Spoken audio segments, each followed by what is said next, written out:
Luxor, said to be the greatest open-air museum in the world, and with good reason.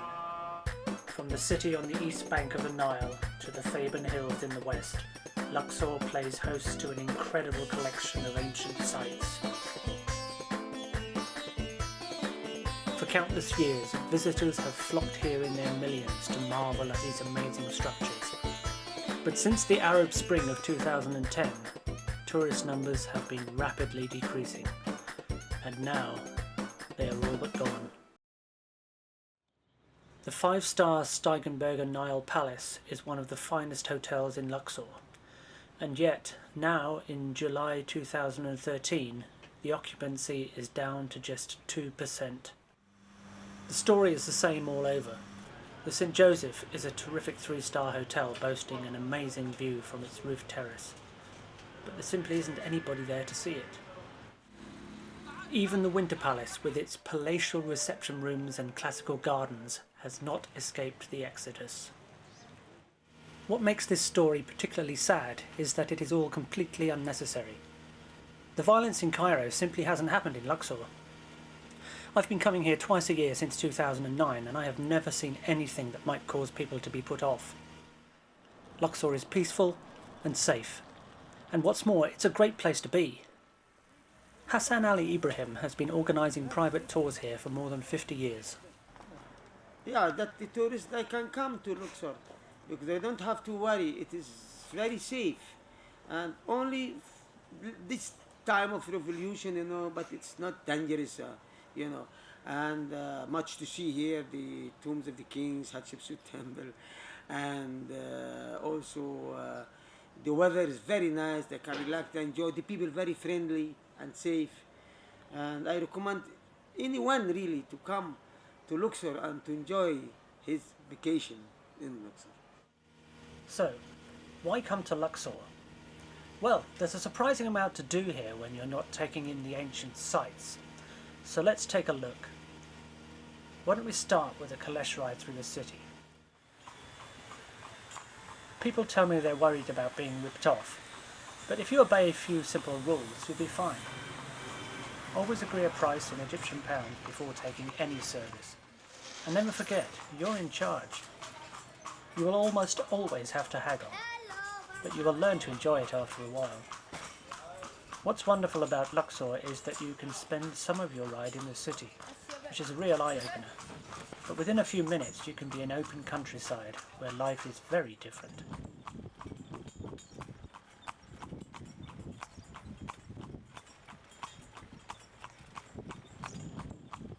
Okay, let's head back to the city for a relaxing drink in sight of the fabulous Luxor Temple.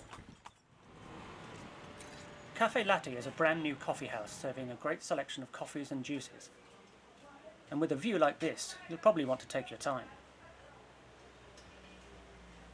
If you prefer a beer, Ali Baba's is just a stone's throw away, and it too has the same stunning view. But if that's not enough, there's always McDonald's.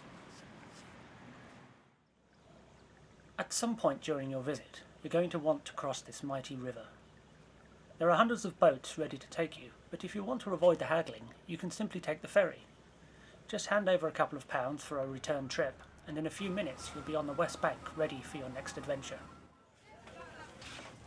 The west bank of the Nile is a much more peaceful place, and a short walk will take you to country lanes where the houses are still made from mud bricks that dry in the sun.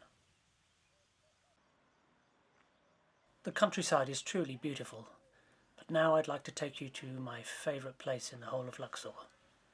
It's quite a jaunt, so we're going to take the bus. Buses in Luxor are cheap and easy to use. Just flag one down, give the driver 50 piastres, around 5p, and you're on your way. The buses do have routes, but I haven't quite figured that one out yet, so if the bus turns off the road I want to go down, I simply shout, "Hena min fadlak," which means "here please," and get the next one. It's very frequent. I've taken the bus to Old Gorna, which is a village due for demolition at the foot of the mountain. From here we take a left and first right towards Deir el Medina, where we find this staircase. It's a long way up, so let's see if we can speed things up a bit.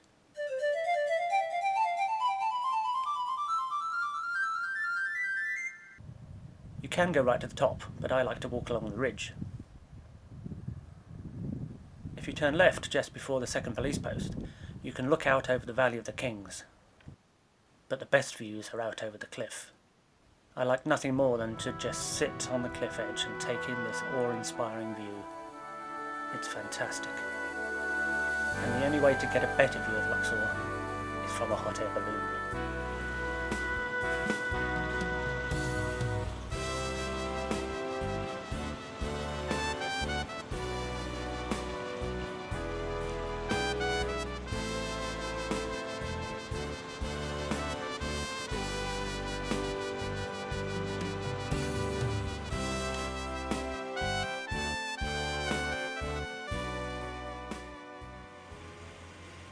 After a long day of sightseeing, I'm sure you'll be ready to eat.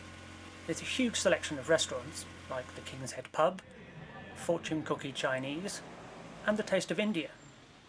Whatever your taste, I'm sure you'll find something delicious. Well, that's just about it from Luxor, but I'd like to give the final word to the people who live here. I am so glad to be Egyptian. Luxor is one of the best part of the world. We are the lover of the guests. The tourists, when they come here, we consider them our brothers, friends, and we do our best to please all of them. Please, come when you go to Luxor. Hello everybody, anyway, European people. Luxor very quiet.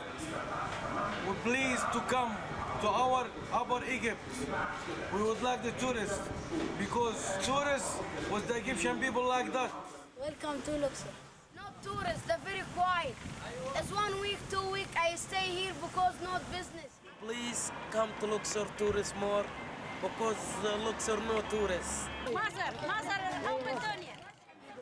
Please come to Luxor. It's magic.